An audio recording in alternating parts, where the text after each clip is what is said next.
पाकिस्तान में बलूचों के लिए अपनी आवाज बुलंद करना जुर्म हो गया है। इंसाफ की आवाज उठाना अपराध हो गया है। बलूचिस्तान में आए दिन पाकिस्तानी सेना वहां के नागरिकों पर किए अत्याचार को बढ़ा रही है। पाकिस्तान की सेना गांव में कत्लेआम करती है और वहां आग लगा देती है ताकि चीन की कॉलोनियों को वहां बसाया जा सके। अब तो हालात ऐसे हैं कि बलूचिस्तान में खुलेआम लोगों को मारा जा रहा है और दावा किया जाता है कि आतंकी ठिकानों पर हमला किया गया, जबकि पाक फौजियों के हमले का शिकार अक्सर मासूम लोग बनते हैं। एक रिपोर्ट देखिए।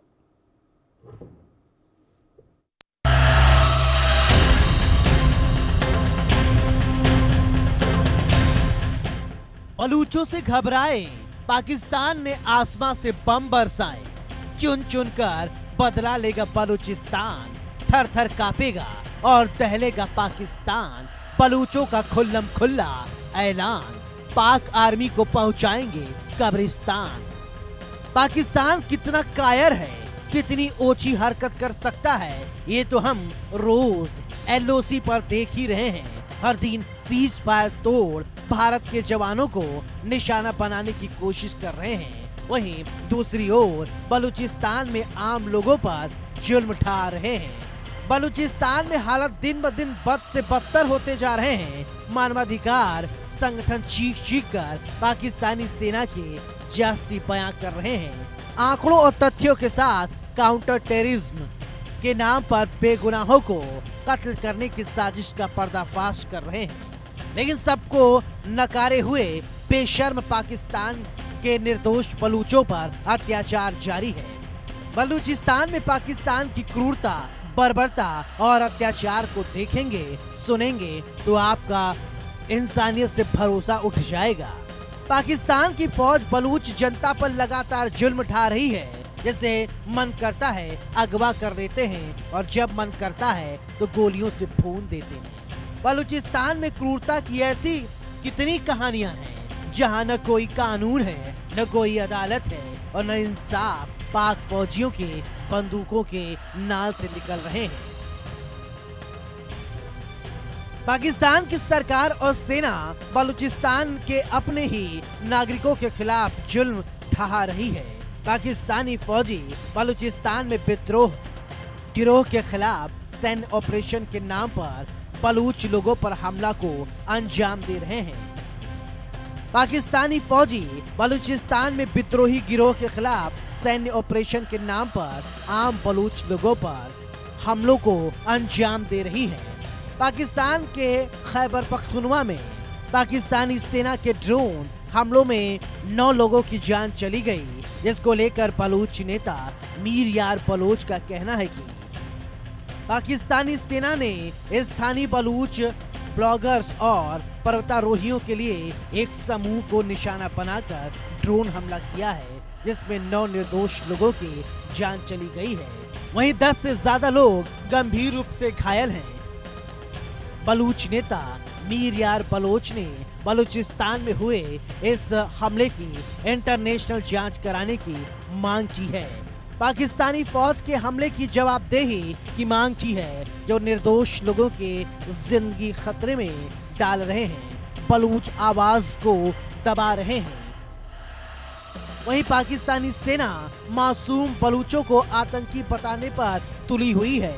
पाकिस्तानी सेना का दावा है कि आतंकवादियों के ठिकानों को निशाना बनाकर हमला किया, जिसमें कई आतंकियों को मार गिराया गया है। वहीं स्थानीय लोगों ने दावा किया है कि मारे गए लोग स्वात जिले के रहने वाले थे, उनका आतंकियों से कोई संबंध नहीं है। आपको बता दें कि पाकिस्तान की ऐसी ही जातियों और अत्याचार से परेशान बलूचिस्तान विद्रोह की आग में जल रहा है। विरोध की आग को अब तक ठंडा करने की पाकिस्तान ने जितनी कोशिश की है वो नाकामयाब रही। बावजूद इसके पाकिस्तान सबक लेने को तैयार नहीं है। बलूचिस्तान में बीएलए समेत कई गुट पाकिस्तानी सेना के खिलाफ सशस्त्र विरोध कर रहे हैं। इन गुटों का कहना है कि उनके प्रांत को लूटा जा रहा है। बलूचिस्तान की संपदा को पंजाब और दूसरे लोग इस्तेमाल में ले रहे हैं। वहीं बलूच लोग गरीबी में जीने को मजबूर हैं। ऐसे में वो बलूच लोगों के लिए पाकिस्तान से अलग देश चाहते हैं और इसके लिए जिस हद तक जाना पड़े वे जाने को तैयार हैं। लेकिन पाकिस्तान के आगे घुटने टेकने को तैयार नहीं। इसी कड़ी में बलूचिस्तान के कलात में हथियारबंद लोगों ने पाकिस्तानी सेना पर 2 अलग-अलग हमले किए। मकाई में सैनिकों पर उस समय घात लगाकर हमला किया गया जब वे अपनी चौकियों पर राशन पहुंचा रहे थे, जबकि गिराप में एक सैन्य चौकी, एक आपूर्ति वाहन और एक पानी के टैंकर को निशाना बनाया। वहीं पाकिस्तान बलूचों की मांग को तवज्जो देने के बजाय उल्टा उनकी आवाज दबाने में लगा है। दमन की नीति के तहत अभियान चला रहा है, लेकिन लाख जुल्मों और सितम के बावजूद बलूच हार मानने को तैयार नहीं। साल 2000 में बनी बलूच लिबरेशन आर्मी पाकिस्तानी अत्याचारों के खिलाफ बलूचिस्तान में संघर्ष कर रही है। आज ये सब ताकतवर और खौफनाक विद्रोह संगठन बन चुका है, जिसने पाकिस्तान को खून के आंसू रुला दिया है। Bureau report, India news.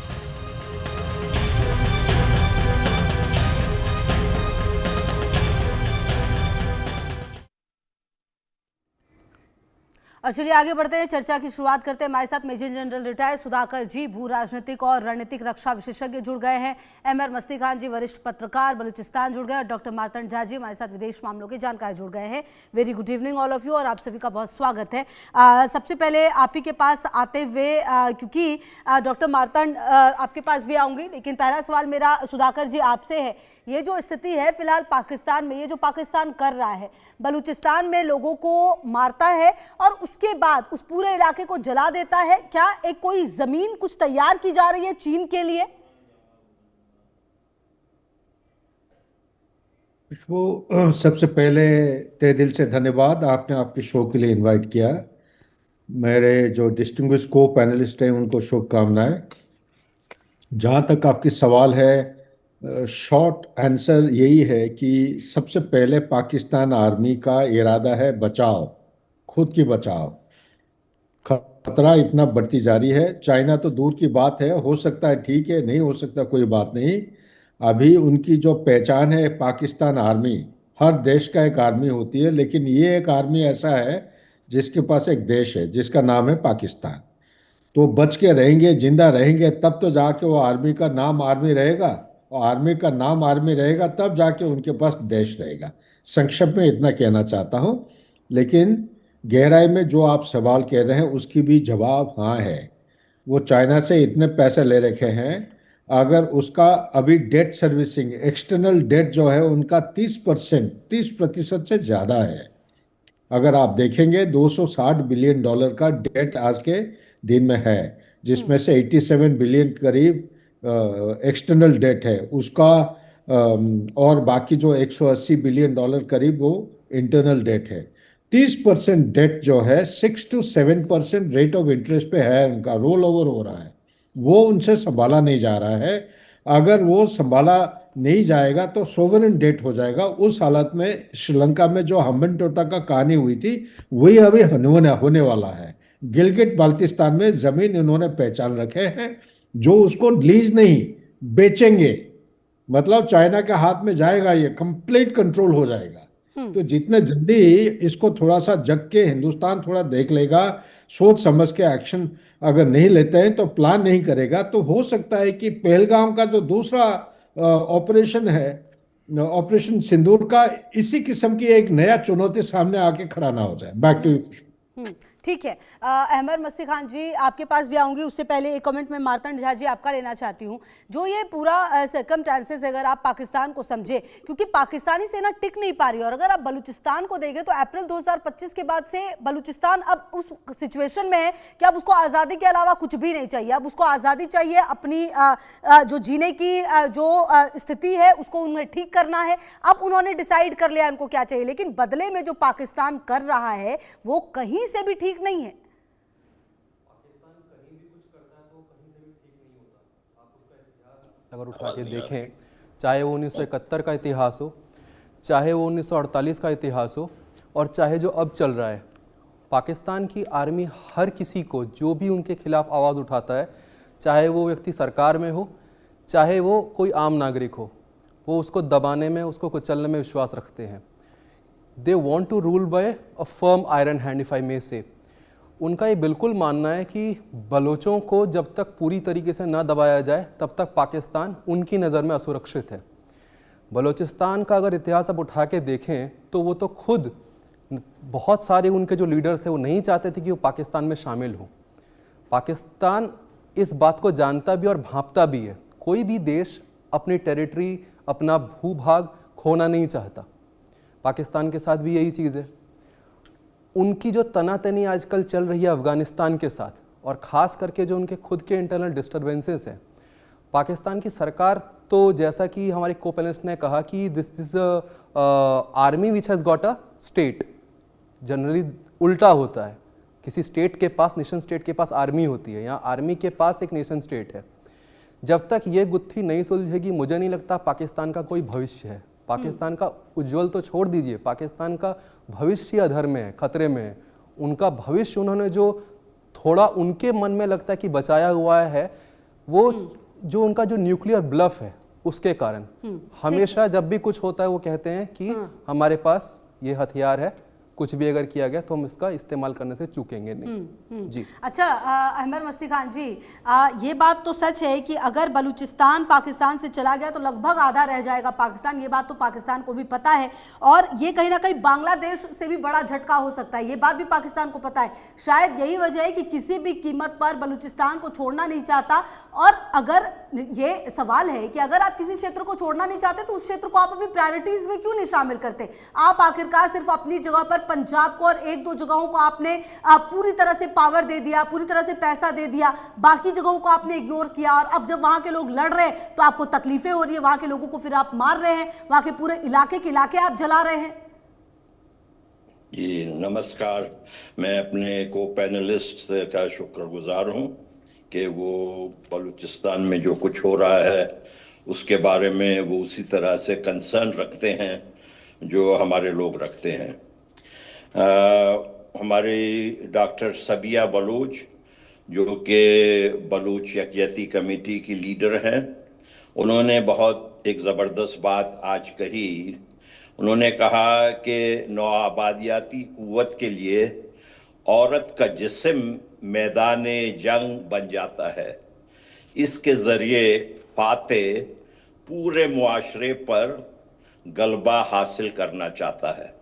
ये इन्होंने फ्रांस फैनन जो है, जो बहुत बड़े राइटर थे, उनकी किताब अ डाइंग कॉलोनियलिज्म में से उन्होंने ये इक़्तिबास लिए और उन्होंने कहा। डॉक्टर सबिया बलूच जो हैं वो बलूच यकजहती कमेटी, डॉक्टर महारंग बलूच जो कि हमारी डी फैक्टो प्राइम मिनिस्टर हैं, उनकी करीबी साथी हैं।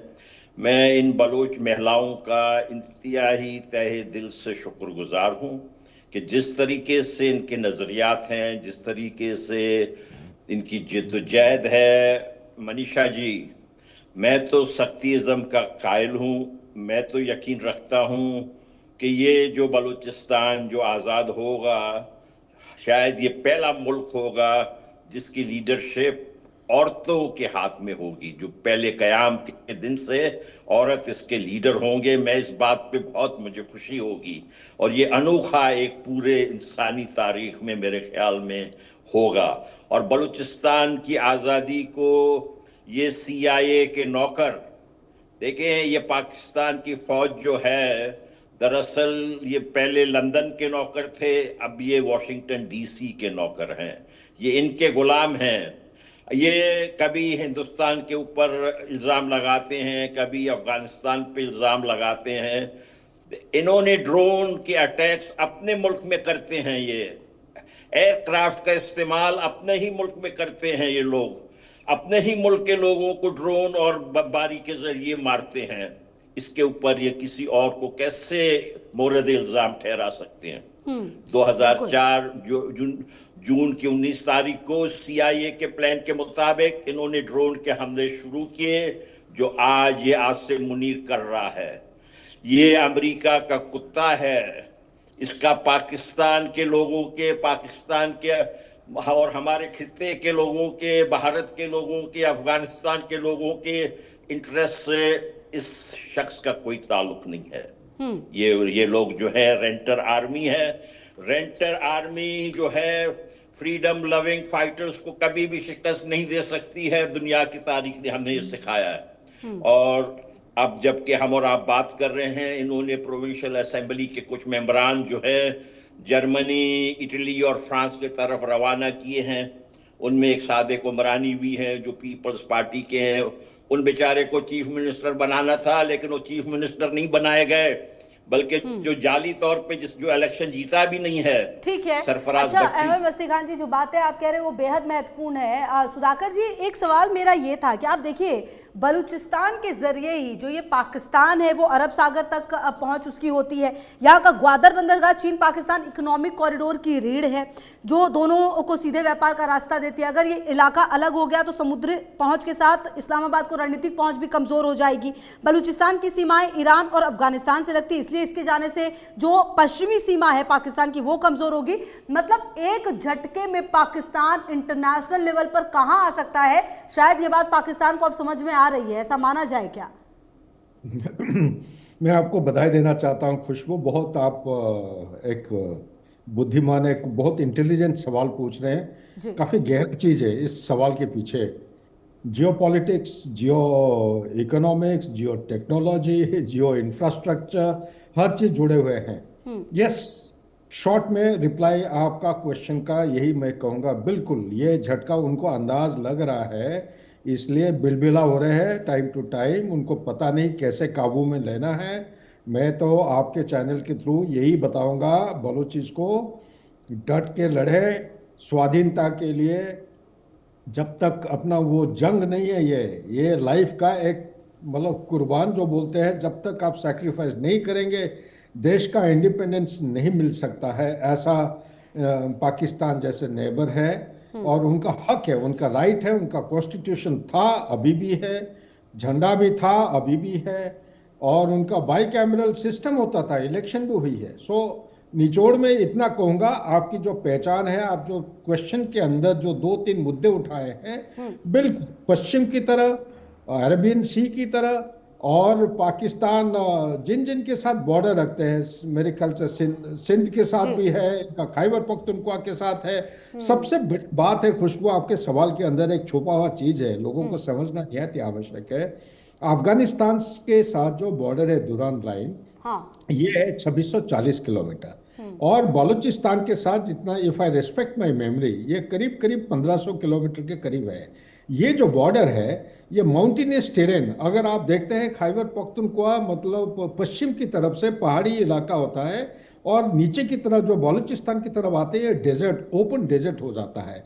और साथ ही आपको ये देखना पड़ेगा कि ये डेजर्ट टेरेन के अंदर खूब सारे मिनरल्स हैं, और ये ओपन टेरेन आ जाता है। किसके साथ, आप इस तरफ क्वेटा है, उस तरफ आपका कंधार है। ये ट्रेडिशनल एक रूट है, आने जाने का जो रास्ता है ये अफगानिस्तान के साथ। ये इलाका बहुत महत्वपूर्ण बन जाता है, not only for Balochistan point of view, बल्कि अफगानिस्तान का जो कंधार है उसके बाद ऊपर अब चले जाते हैं ईरान के साथ। जेराट, वो जो रेलवे लाइन अभी बना हुआ है, नेशनल हाईवे भी बना हुआ है, चाबार के साथ जो कनेक्शन है उसको थोड़ा सा उस एंगल से देखिएगा। ग्वादर तो है ही है, लेकिन ये भी एक कनेक्टिविटी ईरान के साथ, और बाकी जो वेस्ट एशिया की तरफ ये काफ़ी प्रभाव डालने वाली ये एक राज्य है। 44% लैंड मास, सबसे ज़्यादा मिनरल यहीं पे है, ऑयल है, गैस है, और गोल्ड भी है। बिल्कुल। और ये बात जो सर आप कह रहे हैं ना, यही से आप देखिए इतना बड़ा इलाका है, और लेकिन अगर आबादी देखिए आप तो सिर्फ देश की कुल जनसंख्या लगभग 6% है। मतलब ऐसा इलाका जहां से इतना कुछ मिलता है पाकिस्तान को, उस इलाके को कैसे आप कॉर्नर कर सकते हैं? ये पाकिस्तान जैसा, शायद पता नहीं ये कहना चाहिए नहीं कहना चाहिए, बेवकूफ देश ही कर सकता है। बहरहाल सर आती हूँ आपके पास में। अहमद मस्ती खान जी, देखिए बलूचिस्तान वो इलाका है जो पाकिस्तान के लिए कितना इंपॉर्टेंट है ये हम बहुत बेहतर समझ रहे हैं, लेकिन क्या पाकिस्तान जैसा देश अपने इंपॉर्टेंट हिस्सों को ऐसे सहेज कर रखता है? क्या वो इंटरनेशनल मंच पर यह दिखाने की कोशिश कर रहा है कि देखिए जो बलूचिस्तान है उसको हम ऐसे सहेज रहे हैं, यहाँ के लोगों के साथ हम इस तरह की हरकतें कर रहे हैं?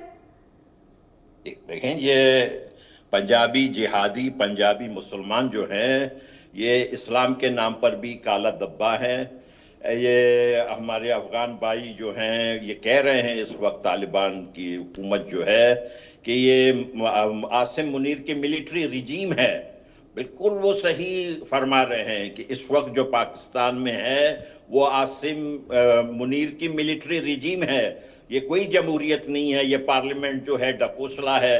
जिस तरीके से इनका जिन्ना जो है अंग्रेजों का एजेंट, वो उसने जो है इतनी जबरदस्त मुल्क को जो है दो टुकड़े में बंटवारा किया, जिसका आज तक के करोड़ों लोग खमियाजा भुगत रहे हैं। और वो अपने आप को कहते थे कि वो सेक्युलर हैं। उनके मुंह पे लानत। इस किस्म के, ये इसी किस्म की जमहूरियत है, इनके मुंह पे लानत। ये कोई जमहूरियत नहीं है, ये आमरियत है पाकिस्तान का। और ये लोग भेजते हैं अपने जो रहन नुमाइंदे दूसरे लोगों को गुमराह करने के लिए। मैं आपसे अर्ज कर रहा था, अभी इनका एक डेलीगेशन जो है इटली, जर्मनी और फ्रांस जा रहा है, और वो उनको जो है सूबाई असेंबली के मेंबर वो ये झूठ बोलने के लिए कि बलूचिस्तान में सब ठीक है, कुछ ठीक नहीं है। और इन्होंने पहले जो है जब ये आसिम मुनीर आए थे यहाँ अमेरिका से, इन्होंने एक धमकी दी थी ना कि हम आधे दुनिया को ले डूबेंगे अगर किसी ने हम बलूचिस्तान को हमसे अलहदा करने की कोशिश की। वो दरअसल वो यही कह रहे थे कि अगर पाकिस्तान को कोई खतरा हुआ तो हम पूरे आधे दुनिया को ले डूबेंगे, बलूचिस्तान इनके हाथ से जाएगा। देखिए मैं आपसे अर्ज करता हूं, मुझे न्यू दिल्ली वालों से गिला ये है कि उन्होंने हमें हमेशा अपने आप से बहुत दूर समझा है। हम आपसे दूर नहीं हैं, हम आप ही के हैं। हम और आपका एक ही मुस्तकबिल है। और मेरी आपसे एक गुजारिश है कि ये जो थिंकिंग है कि चाइना के साथ दुश्मनी, किसी तरीके से चाइना के साथ बात बना लें और इन पंजाबी जिहादियों को कॉर्नर कर लें। जब तक इनके सर पे चाइना का हाथ होगा, ये इसी तरीके से मस्तियां करते रहेंगे। तो ये लाजमी है कि न्यू दिल्ली किसी तरीके से भी है, जो भी है ले दो जो भी करे, लेकिन चाइना के साथ जो है अंडरस्टैंडिंग बनाकर इनकी पिटाई करें। और चाइना जो है ये पंजाबी जिहादियों का कोई चाचाजाद मामाजाद तो है नहीं कि वो इतने ज्यादा जो है नुकसानात बर्दाश्त करेगा इनके लिए। ठीक और है, ये तो जो है सर आपके पास डोनाल्ड ट्रंप के ये बात जो मार्तंड झा जी कुछ ये भी बात है। जो कह रहे हैं अमर मस्ती खान जी, ये कितना प्रैक्टिकल है भारत के लिए? ये जो पूरी सिचुएशन है उसको कैसे देखा जाए? क्योंकि बलूचिस्तान जिस तरीके से लड़ाई लड़ रहा है, लेकिन बलूचिस्तान को काफी नुकसान भी हो रहा है। वहाँ के लोगों की अगर आप बात करें, कितने ज्यादा गरीब है, कितना ज्यादा परेशान है, वो समय समय पर तस्वीरें आती हैं। भारत का टेक इस पर क्या हो सकता है? भारत के 2-3 टेक हो सकते हैं। एक तो राजनीतिक टेक होगा, एक कूटनीतिक टेक होगा और एक सैन्य टेक होगा। ठीक है, एक एक करके बात करते हैं। राजनीतिक टेक अगर हम बात करते हैं तो इसका पूरा इतिहास सीधा विभाजन के साथ जुड़ा हुआ है। जैसा कि हमारे को पैनलिस्ट ने कहा, ये जो बलूचिस्तान का इलाका है, इसमें कई सारे जो लीडर्स थे इनके, वो नहीं चाहते थे कि वो पाकिस्तान का हिस्सा बने, लेकिन वो पाकिस्तान का हिस्सा बना। इसकी वजह से आज जो इंडिया ने, आज का मतलब मेरा इससे है कि पिछले एक दशक में इंडिया ने जो इन्वेस्टमेंट किए चाबहार पोर्ट में जो ईरान में है, वो कराची बंदरगाह से काफ़ी पास है। अगर ये वाला इलाका, इसमें इंस्टेबिलिटी होती है और पाकिस्तान से इलाका इनके हाथ से अगर निकल जाता है, तो पाकिस्तान को बहुत ज़्यादा नुकसान सिर्फ टेरिटोरियली नहीं होगा, इकोनॉमिकली भी होगा। और आप जानती हैं पाकिस्तान आज की डेट में कितना बुरी तरीके से इकोनॉमिकली फंसा हुआ है। जब हम डिप्लोमेटिक रिलेशंस की बात करते हैं इंडिया पाकिस्तान की, उसमें बलूचिस्तान एक बहुत बड़ा मुद्दा है। इस मुद्दे को बार बार उठाया भी गया है। इंडिया ने भी काफ़ी सारे इंटरनेशनल ऑर्गेनाइजेशंस के मंचों पे इसको उठाया है। ये बात भारत सरकार को एक क्लियर करना पड़ेगा कि उनका स्टैंड क्या है। मैं अभी तक भारत सरकार का एक क्लियर स्टैंड बलूचिस्तान के मामले में नहीं देख पा रहा हूँ। मुझे नहीं पता कि उसका क्या कारण है, लेकिन हो सकता है आने वाले वक्तों में इंडिया इसके बारे में कुछ ठोस कदम उठाए। जो तीसरा सैन्य मामला है, मुझे नहीं लगता कि इंडिया का जो आर्मी एस्टैब्लिशमेंट है वो अपने आप से कुछ करता है। इंडिया इज़ अ डेमोक्रेसी और यहाँ पर जो सरकार का आदेश होता है उस पर सेना चलती है। It is not like a vigilante army like Pakistan, जहाँ पर आर्मी खुद ही अपना डिसीजन ले रही है without being consulted with the government. ठीक है। अच्छा सुधाकर जी सर, अब मेरा एक और सवाल है ये कि जो सवाल मेरा यही था कि भारत को अगर हम देखें तो ये कितना प्रैक्टिकल हो जाता है भारत के का इस युद्ध में समझना, अपने लिए तमाम चीज़ों को देखना। और जो पाकिस्तान है कहीं ना कहीं क्या ये जो LOC पर जो हरकतें कर रहा है वो इसीलिए कर रहा है कि ये बलूचिस्तान, खैबर पख्तूनख्वा, सिंध और इन तमाम जगहों से ध्यान हटकर जो सारा फोकस है वो LOC पर आ जाए सबका, क्या इसी इसीलिए ये हरकतें भी तेज कर रहा है? नहीं नहीं नहीं। पाकिस्तान जो भी कुछ हरकत आज के दिन में कर रहा है, मेरा सोच विचार किया, पूरा दुनिया का सोच विचार यही है कि इसका survival is at stake. Survival जैसे इजराइल का हालत है, उससे और बुरा हालत पाकिस्तान का है, क्योंकि कोई भी राज्य, कोई भी देश होता है, सबसे बड़ा खतरा होता है इंटरनल इंस्टेबिलिटी, इम्प्लोजन की खतरा। ये जो इम्प्लोजन जो है ये अभी का नहीं है, 1947 में। इसके लिए मैं जगह जगह बहुत सारे चैनल में बोलता हूँ, पाकिस्तान का जो जन्म हुई ना, एक जेनेटिक डिसऑर्डर है। उसके जो फोर फादर थे, फाउंडिंग फादर्स, जिन्ना और लियाकत अली खान, ये पाकिस्तान इंडिपेंडेंट होते ही चंद एक सालों के अंदर, 2-2.5 साल 3 साल के अंदर उनकी असैसिनेशन प्लस डेथ हो गया। उसके बाद कौन था पाकिस्तान में who was so visionary, who could look beyond the concept of 2 nation theory, religion, language? कोई है ही नहीं। उसके बाद आयुब खान आ गए, चलते रहा उसका मिलिट्री रूल। सो इसलिए मैं कहता हूं कि आज के दिन में सबसे बड़ा चुनौती पाकिस्तान के सामने जो है वो इंटरनल इम्प्लोजन। सिर्फ खैबर पख्तूनख्वा नहीं, पंजाब के अंदर भी हम चर्चा नहीं कर रहे हैं। आपका चैनल को मैं तो गुजारिश करूंगा इसके बारे में करिए, उसके अंदर कैसे तहरीक तालिबान, अल-कायदा, आइसिस, खोरासान, ये सब अलग अलग, हुती, पता नहीं अलग अलग सब ग्रुप्स घुस गए हैं पंजाब के अंदर। वो कराची में उनका हेडक्वार्टर होने लगा है, सिंध का जो कैपिटल है कराची, वहां से वो उसको मॉनिटर किया जा रहा है। तो इसलिए मैं कहूंगा कि सबसे पहला चीज है, पाकिस्तान को बचना है एज ए नेशन स्टेट। इसीलिए सिर्फ प्रधानमंत्री और chief of the army staff बनाने से एक देश नहीं बन जाता है। लोग इसके साथ जुड़े हुए हैं, जड़ और पेड़ के साथ जो जुड़ाव है, जो ट्रंक है, वो निश्चित रूप में उसको एक्चुअली गौर करना आवश्यक है। नंबर 2 चीज यहीं पे कहना चाहता हूं, एक्सटर्नल फैक्टर भी उसको इग्नोर नहीं कर सकता है। अभी आज के दिन में ये जितने भी पड़ोस हैं, इमीडिएट नेबरहुड, चाहे अफगानिस्तान की बात करिए, ईरान की बात करिए, हिंदुस्तान की बात करिए, ये 3 पड़ोस है, और चौथा आ जाता है आपका अरेबियन सी। आप ये तीनों पड़ोस के साथ रिलेशनशिप कैसा है? और उसके बाद आ जाइए स्ट्रेटेजिक नेबरहुड। स्ट्रेटेजिक नेबरहुड में अमेरिका को छोड़ के बाकी कोई देश है? क्योंकि अमेरिका का डबल मीनिंग है, वो जानते हैं कि जियो स्ट्रेटेजिक इंपॉर्टेंट है। पाकिस्तान चाहे कितना भी रिश्ता खराब हो जाए, पाकिस्तान को छोड़ ही नहीं सकते, पाकिस्तान को पकड़ के रखेंगे। उनका चंद कारण है, उसका न्यूक्लियर ये मिसाइल। बात जो आपने कही सर, ये बहुत अहम है कि अमेरिका की जो इन्वॉल्वमेंट है, शायद यही वजह है कि पाकिस्तान को इतना ज्यादा सपोर्ट मिल रहा है, वो इस तरह की हरकत कर रहा है। बहुत शुक्रिया आप सभी का हमारे साथ जुड़ने के लिए, इस चर्चा का हिस्सा बनने के लिए। बहरहाल नजर इस बात पर लगातार रहेगी कि किस तरह की परिस्थितियां आने वाले समय में पाकिस्तान में देखने को मिलती है। आप रहिए हमारे साथ, देखते रहिए इंडिया न्यूज़।